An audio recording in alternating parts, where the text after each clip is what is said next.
And thank you very much for bringing your experience in content creation with 3D and immersive environments to our conference this afternoon. So in the panelists that we have this afternoon, we have a number of different types of applications, a number of different types of audiences, all with an important element of context, content and context in what the experience is. So let me ask you, Sandi and Don, in turn to introduce yourselves and tell just a little bit about what you're doing, and especially in terms of content and immersive narratives. Sandi. Hello everybody, my name is Sandi Winter and I'm currently the director of the Wellness Living Laboratory, which is an initiative of the Stanford Prevention Research Center. And I'm here today actually representing the Healthy Aging Research and Technology Solutions Lab, which is run by Professor Abby King. And the work that we do is trying to promote physical activity, often in older adults and in people who have low literacy levels and low comfort levels with technology. And so the work that we do is trying to think about how we can promote physical activity in this group. And we're particularly interested in this in terms of behavior change, so behavior change theories and behavior change techniques. Hi, I'm Don Bland. I am a media and visual technologies expert. I am working on a project right now with Stanford and the Lucile Packard Children's Hospital. We are doing a stress inoculation study with children that are going in for heart surgery to see if we can lower cortisol stress levels and have more positive outcomes after surgery. So this is basically taking children and putting them in a lifelike environment, giving them applications and diaphragmatic breathing mindfulness techniques to help them overcome what might be the most stressful situation they're ever going to be in their short lives, or I'm sorry, the beginning of their lives. So anyway, that's what we're working on. That's great. Jesse. Hello everyone, my name is Jesse Malla. I'm Chief Design Officer and co-founder of a company called IDEAN. We're a couple of hundred designers, developers, originally from Scandinavia, but nowadays we have 5 different locations here in the US. We've been working with AR, VR, 3D, different kinds of applications since a couple of years back, and not only the obvious ones like entertainment, sports, games, etc., but a lot of B2B applications too. Thank you, Jess. Hello everyone, good afternoon. My name is Marcelo. I'm the Chief Innovation Officer, co-founder of a Brazilian tech company called Sábia Experience, which is a member, has been a member of mediaX since 2013. And we develop a platform for the trained workforce using immersive experiences. We started working with the industrial sector, but now we are spreading to another sectors like service, health, education itself. I'll have some slide, but I think I'll play afterwards, right, Martha? Yeah, that's good. Okay. I wanted everyone to have a chance to introduce themselves first, and then go into a little bit of detail. There are some exhibits that are from various of your organizations, and some of you may see that. So I have seen them already. And so let's start with whichever is up here first. And we have Sábia up first. So Marcelo, would you like to go into a little bit of detail about the content and Sábia Experience and some of the tools that you've developed for creating that? Okay. The company, we are located in 3 cities in Brazil, right? In São Paulo, Rio, and Florianópolis, we are a member. And now we are moving to another sectors. And here, oops, sorry. Here's the example. You see the workers inside the offshore platforms. We create this device called WeCog. It's a group computer, so people can play, interact. I don't know if I can show you right here. Yeah, let's see here. You see this, the worker is showing the plate with augmented reality marker. so can show the machine, and so they can analyze the situation or the physical and 3D information image of the content, so they can take decisions as a group. So you see here, each worker has its own space where they can take decisions. So in order to the content to move forward, they have to build the consensus and go forward. Okay, let me show you. This is an example we are doing right now. Here is the real picture of one place in Brazil where they have an offshore platform, a lot of constructions. So they take the 3D 360 photo of the environment, they can put in the content, and the workers can explore all the scenarios and play the content. Here is again the worker showing the plate to the computer or a mobile phone or a tablet, and they can decide if the scaffold was okay or not. So they can handle the 3D information in order to take decisions and run the story. Here's another application. We are working with Samsung in Brazil, developing 3D content and immersive experience to train salespeople how to learn how to sell S7 and Edge. And so it's really a real picture of one of stores. So of course these characters were put in here using the tool so they can interact and run to this content. The idea is to transform specification in stories. So by interacting with these stories and teach the salespeople how to tell stories instead of just talking about specification. And here is the authoring tool. You choose journeys, experiences, so it's so completely gamified. Many examples here of the experience that the client, usually the corporate university are playing with this authoring tool.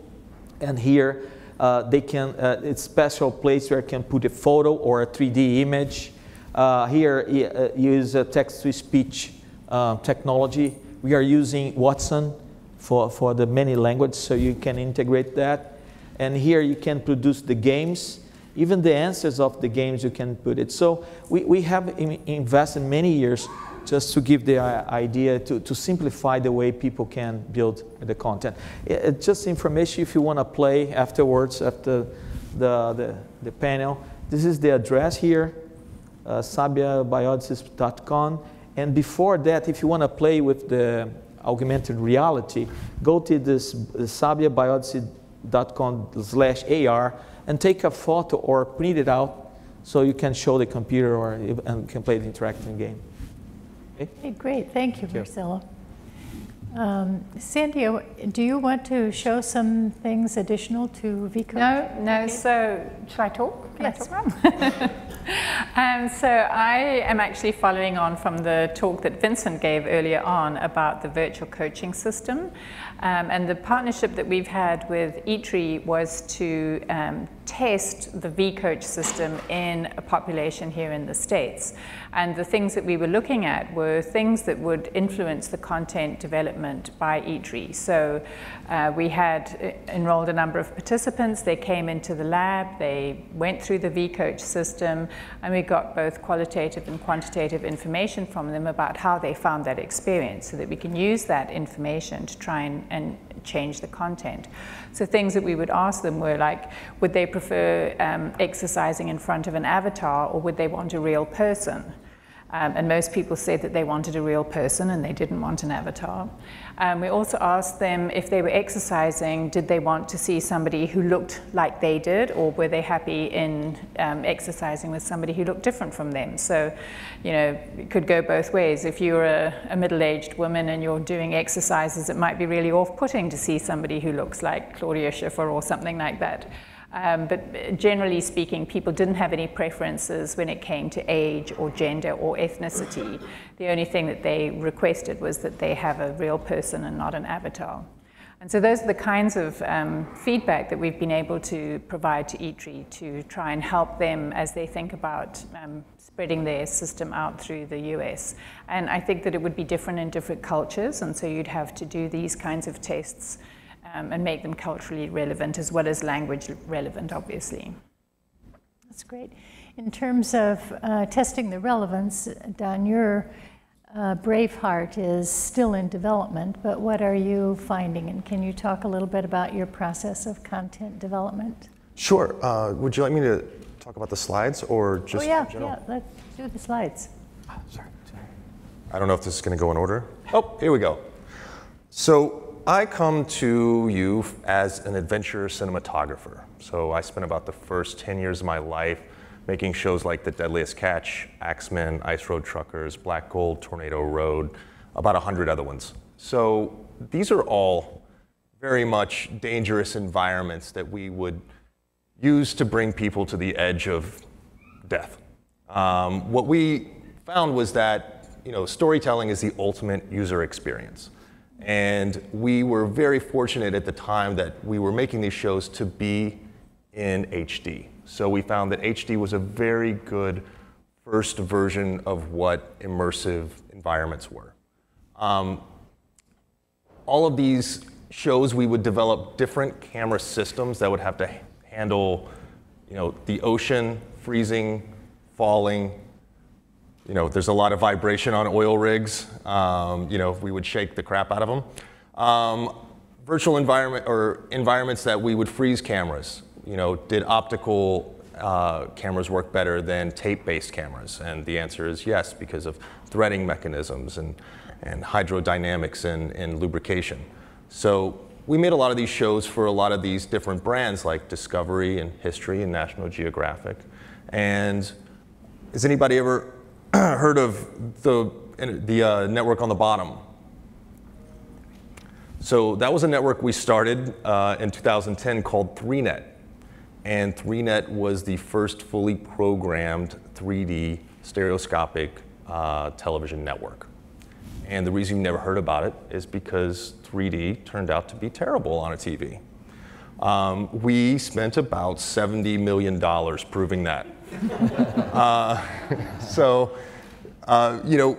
I guess the parable here is that we could take all of these same shows and shoot them stereoscopically and put them on a TV, and no one wanted to watch them because, one, 3D is kind of terrible on a TV, and I'll be the first to admit that after making hundreds of hours of it.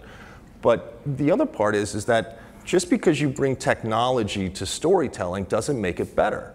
And we were fumbling and failing all over the place. And we were finding that things that were really good in HD, if we took 2 HD cameras and put them together, was twice as bad. It cost twice as much, and it was half as entertaining.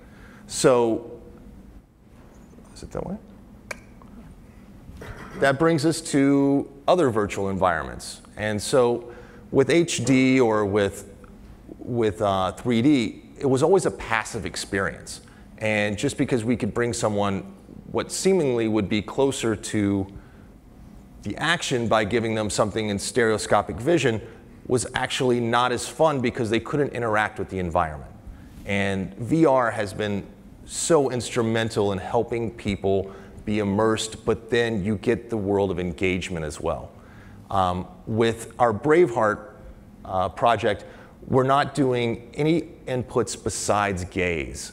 So what we're trying to do is everywhere that the viewer looks has a different level of engagement by making something come alive.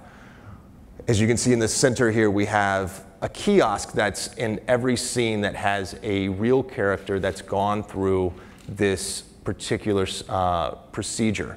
And they act as a guide that brings the kids through it to help, one, show that there's positive outcomes beyond the surgery, and two, act as a buddy, because kids love peers and kids listen to peers, and everybody wants to be friends with the cool kid. So we are basing it off of a, as you can see over here on the left, it's based off of a mobile 3D or VR platform. So what it is something that kids take home, and it's a prescription-based software. So they have certain times that they watch the video, and then they take cortisol tests afterwards. And then this helps prove in our study, it's an IRB study, that what we're doing is either helping or not. And then the third screen over, as you can see, is we've embedded certain relaxation apps into it. And so these apps help kids to relax and then create coping mechanisms. So the study's several tiers. One is systematic desensitization to stressful environments, and 2 is teaching them coping skills once they get into those environments. So as you can see over to the left, this is a little bit of the UX that's built into the study. So when someone looks at a certain thing, we're registering gaze, time, and environments, how many times they do it, and based on those metrics, we can then test cortisol levels to see what's working and what's not. We're using Hollywood quality virtual environments with bespoke rigs that we've built, and we're using these green screen environments and then composing everybody into the virtual environment so that when you look at the screen, sort of like in Harry Potter, when you see something on the wall, the screen comes alive and it talks to you as a person and engages you on a very human level. This is in the center bottom. You can see me taking our actress through VR the first time, and it's one of my favorite things in the world to do, is to show someone the power of what a good VR experience is for the very first time. And on the bottom, you can see part of the team here, which is, I guess from the right would be Dr. Lauren Schneider, and then Dr. Ann Dubin, and then our cinematographer, Josh Fritz, myself, Don Bland, and my partner, Walter Greenleaf, who works with the Virtual Humans Lab. So essentially, it's a feel-good project to make kids feel a little bit better about a life-changing surgery. So that's it. Yeah, thank you. It's a good step through your process of content creation, and we'll come back with some questions in a minute. Next, I want to give Jess an opportunity to talk about some of the content that you're creating. And yes. So I don't have any slides, but maybe. So basically, of course, we have a huge differentiation in our applications because we are creating some stuff and stories for mining drill companies who try to educate their employees. And then the other end of the story is, of course, that kind of, games. But there's something that I love in this multi-dimensional context design, that it actually forces you to use design thinking principles, because there is so many disciplines included in the process. So you have to collaborate. You have to prototype different kind of things no matter what you do. And luckily, we don't have any kind of one prototyping tool available, so we have to be creative. We have to kind of work together with these different kind of disciplines. And last but not least, I would say that if you start using the kind of information that you can get from the end user perspective and include those end users in the design process, you will get some answers answered before you have to do those errors. So that's very, very important, and I think that's why I am so excited about this kind of VR, AR, 3D, whatever storytelling you are discussing about. Awesome. So there's some very good experience sitting in front of you with us today. And I think tapping into that is our opportunity in the next couple of minutes.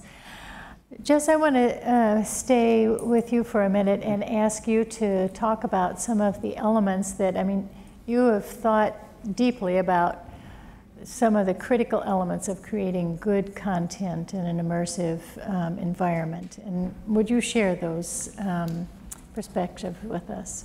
Yes, as I said, it's great because, we are basically creating the new frameworks, new methods, new tools in order to do that. But maybe some learnings I can share with you is that because we don't have any kind of platforms that everybody uses, or some already known metaphors that people are using. It's a kind of a wild west from the design and content creation perspective. How to do that and those kind of things in practice. There's a lot of opportunities available, no matter what technologies you are using. And it's only basically, the sky is only the limit, and you can do whatever you want, of course, in the scale of budget and time, as always. But that's something that we learned, that it's actually very, very important that you find meaning and purpose why you are using 3D, VR, or AR, and it has to be in a kind of some kind of meaning or purpose that makes sense for people. It's not only for fun or something like that. It have to be smooth transition in the process, and in you having those steps in order to basically attract the audiences.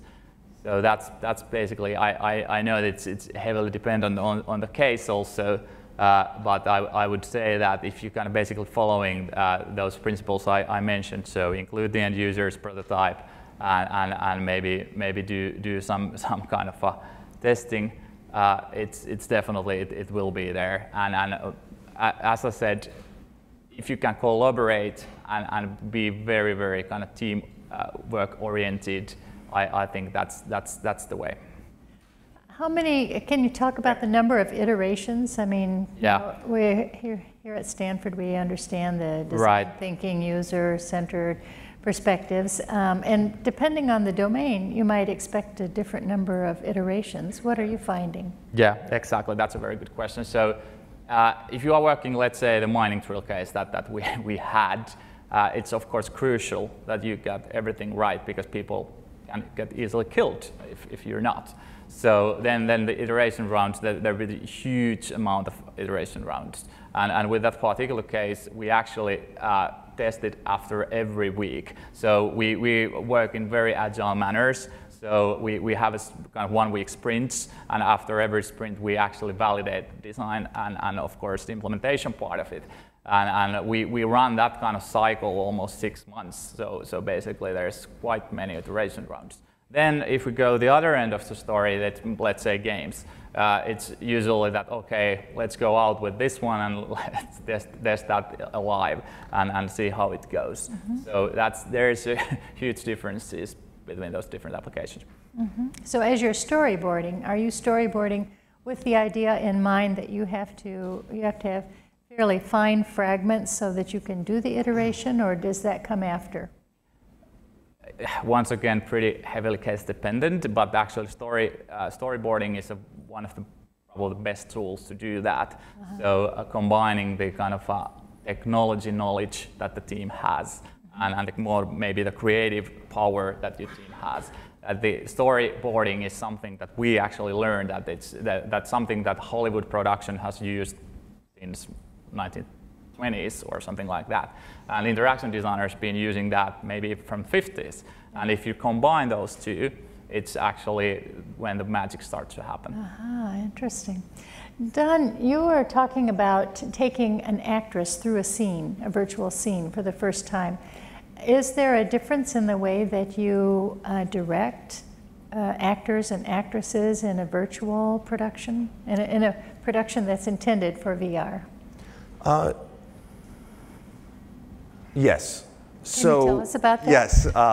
So VR is a POV-based medium, and that means point of view based. Point of view. So when someone is talking to you in VR, they're usually addressing you as a viewer, whereas there's very few times in other media that you do that. Whether you're, I guess the other handful of times would be 60 Minutes, the nightly news, something to where you're addressing a single audience member. Almost every other show, if you ever look at it, someone's looking slightly off camera, because people in a passive viewing situation start to feel uncomfortable if someone's staring at them. But in VR, it feels very natural. So that's one of the implementations of storytelling that I would give somebody if they were, going to be in a VR experience, is you're talking to that person because you are engaging on a very personal level with them. Mm-hmm. Interesting. You want to add to that, Jess? Totally agree. So there is so many different kind of design problems that we have to solve before kind of having the most optimal experiences in VR. So that's one of the kind of biggest ones, I guess. Yeah. Are you kind of just observing something, or you part of the action in the middle of something, et cetera, et cetera? There's a lot of different kind of questions around that. I think this idea of paying attention to the audience and involving them in the process is one that I'd like to explore a little bit. And Sandi and Marcelo, I'm wondering if you can comment on how in what you're doing you bring in the relevance, you identify what's relevance to the audience and bring it into the content creation process. So I think for the work that we're doing with the V-Coach, that work was initially developed for patients who had had knee surgery or who had cardiac events. And so they were prescribed an exercise regimen by their physicians. And so I think that it has great relevance to them in that acute crisis moment because they feel like they want to make a difference to their health. I think the problem with anything that's to do with trying to make people change their behavior is that typically we know what we ought to be doing, but we don't do it. And so how you can make the V-Coach system relevant enough that once they feel a little bit better, they still want to be engaged in being physically active and in taking the feedback that the system gives them about their technique and their heart rate and all of the different biofeedback, how you can continue to make that appealing to them in the long term, I think is one of the challenges that we face with that kind of exercise coaching. Marcelo? Yeah, in our case it's the same. The platform is more suitable if the company wants to change culture and behavior, and usually the company and all the employees and sometimes the corporate university, they really know where the main problems are, and so it's a matter of creating, the platform is addressing this case-based immersive learning. So basically they have their stories, the real cases, or the good examples or the bad examples, and the tool will provide this the opportunity to the company to create stories, real stories, authentic stories from it. So usually it's already, it's very important to them because they are already facing these issues. But the trick we had to learn that at the beginning, 4 years ago, we started experiencing lasting 1 hour. It doesn't fit. And I mean, it is impossible in terms of productivity. They just give 15 minutes. They want to tell little stories in 15 minutes, 10 minutes. So we created this platform of creating little pills of tales, little stories.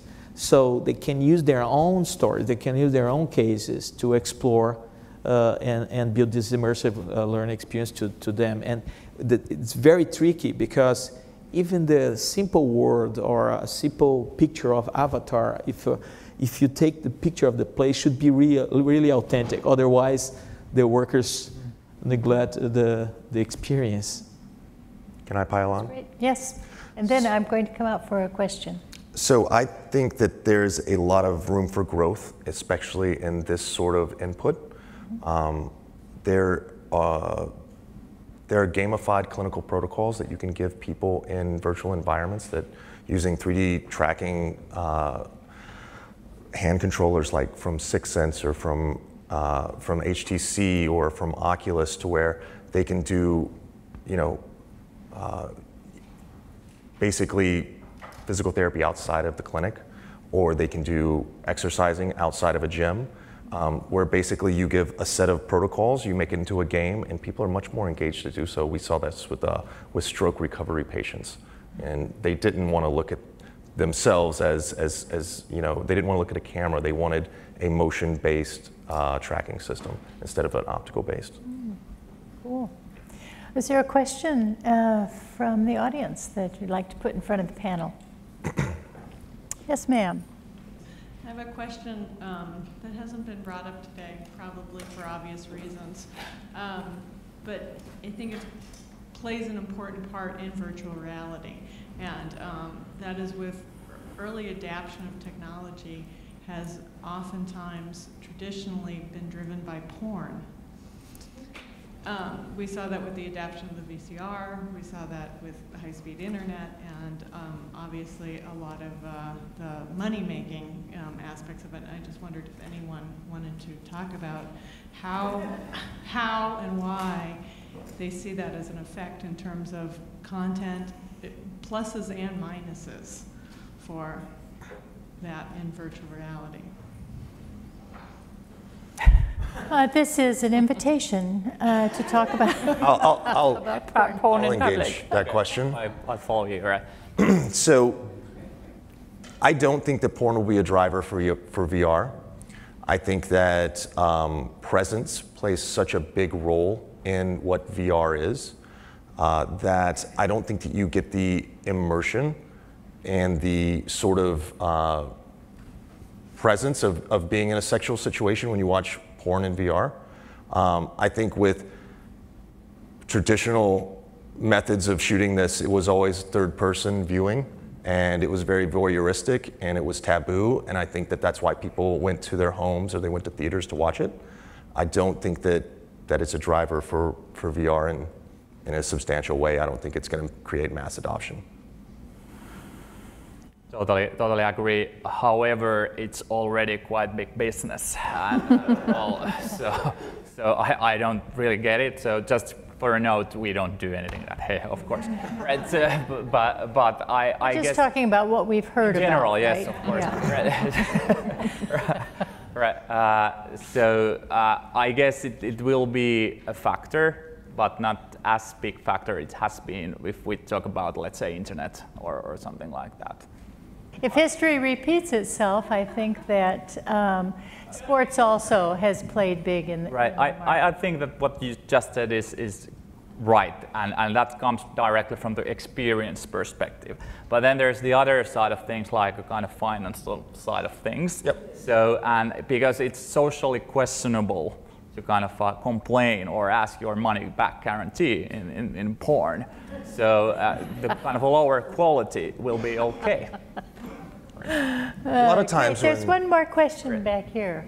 My question is, in your experience, what kind of content is really good for VR? Jeremy had some things, but I'd love to hear what you say. I'll go again. So that's a really broad question, but I think when people come to a new technology, the first thing they want to do is just experience it. Like, usually the best VR experiences are ones that someone can adapt to and get about 35 to 40 seconds to just experience. They look around, they see that nothing's going to hurt them, and then they want to take a step further. And that's what's really great about the VR systems out right now, is that what I'll call the 3D multi-touch, right? It's this ability to touch your environment and move around in it in a very natural way is what really draws people in and people really gravitate towards. Like the tilt brush has been widely popular. And all it is the paintbrush app that we all had on our 486 computers in VR, but people love it. When they draw a line and then they can step and look all around it and change their perspective and viewing angle, it's really powerful. I think that, you know, any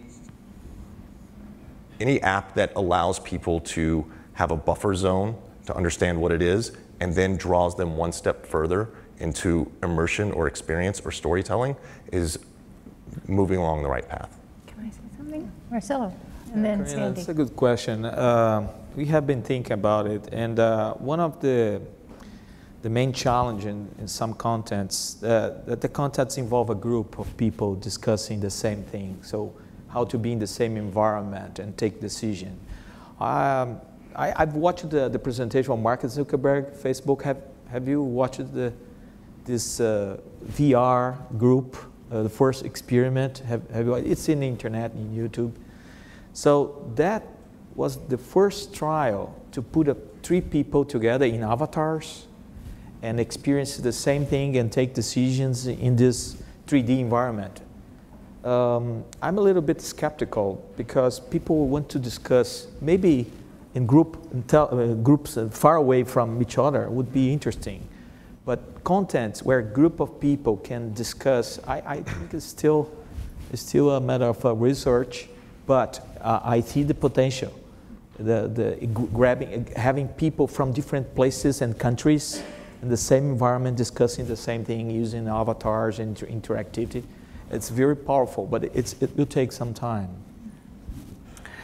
So one of the other technologies that I work a lot with is something a bit like photo voice, if anybody knows what that is. It's basically allowing people to take photographs and record audio narratives about features of their environment that they think impact their health. So right now it's a very tablet-based app. They go around, they take a picture, and they say, I took this picture of graffiti because when I walk past this, it makes me feel uncomfortable, or I took this picture of this bridge because it's dark at night, and whenever I walk here, I feel unsafe.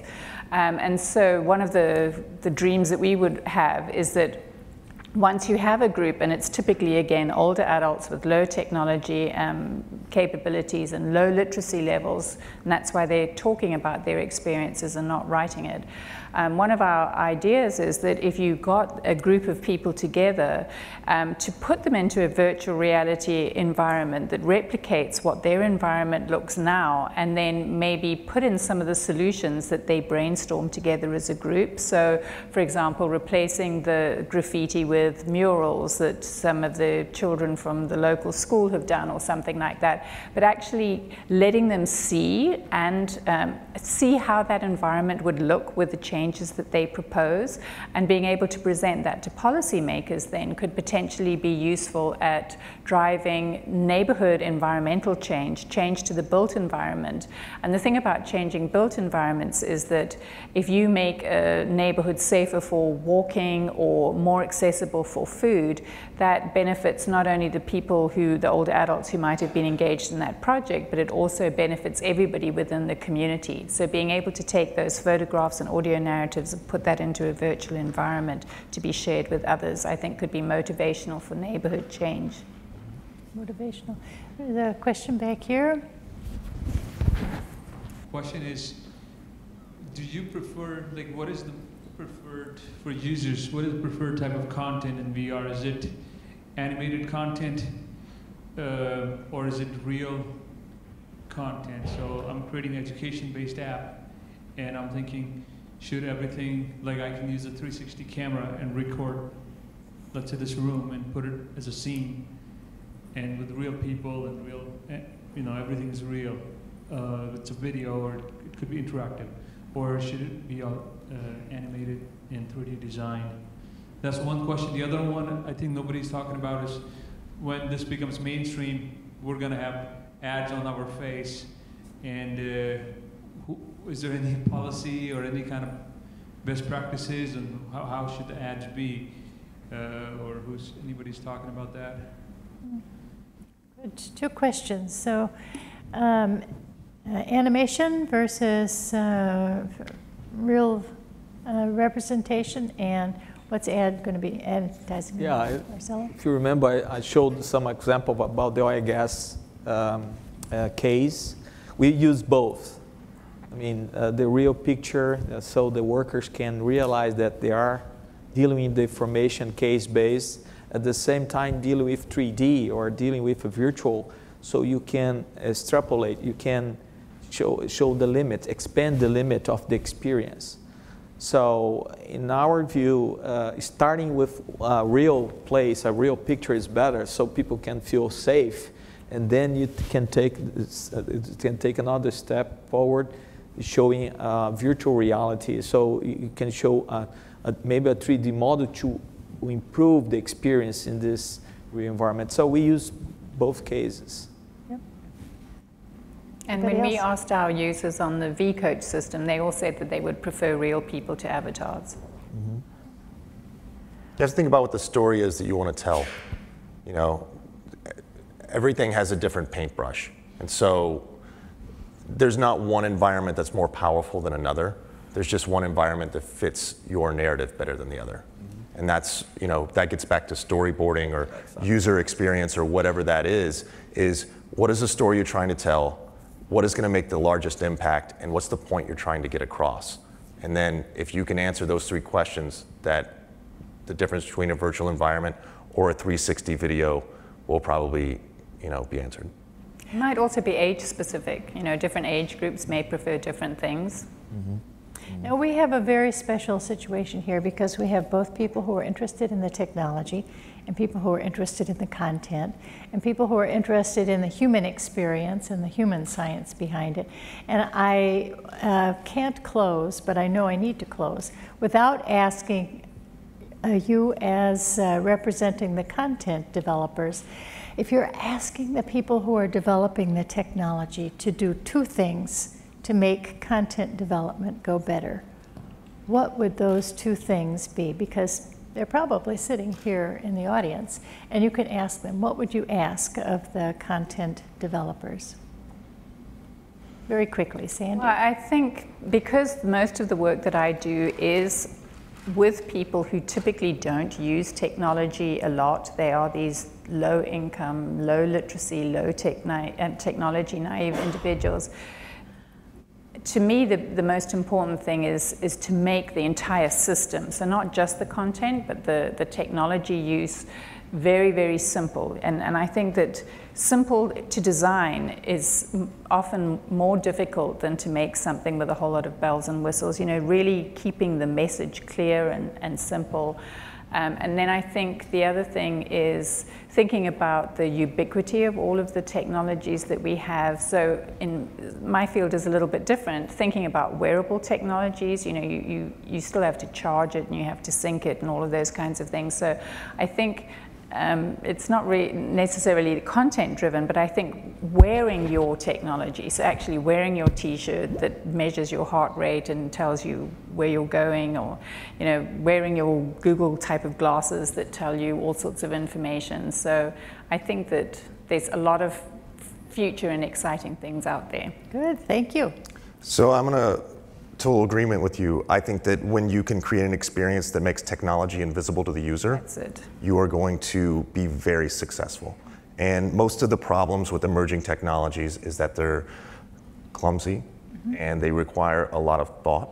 And for most people, they just don't have that bandwidth and they're turned off. So if you can create experiences that utilizes the function of the technology and make it easy for everyone to use, you'll lift all boats of VR. I mean, it's something that everybody's hoping that the next developer will do. Super. Totally following you guys, but maybe coming from a little bit different angle. In order to do that, we definitely need some more easier tools to prototype and test your ideas, because right now you basically need to be at least aware of some of the code or development principles in order to create something tangible. And if that's something that we can create, then every designer or every human being can start kind of prototyping different kind of things and test the ideas, then we are pretty close to achieve something. Code-free content development. Marcelo, what would be your two requests? My experience is for the corporate environment, and what is important about the content for this corporate or for the workforce, for companies, and the content should be really authentic, and the immersive experience should be based on good stories. Good stories.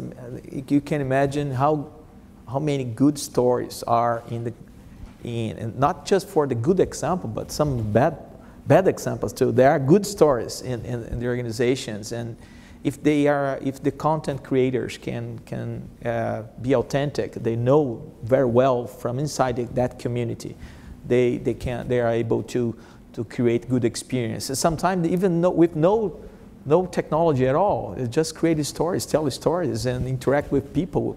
Sometimes even you don't need anything, just tell good stories. And many people in corporate organizations, you have this phenomenon of the 5 generations living for the first time in the corporate. So old people with a lot of experience and young people with a lot of experience too can create stories that can tell to everybody. So good, authentic stories I think is the basic. Well, I think the stories that we've heard today have been wonderful. Thank you for that.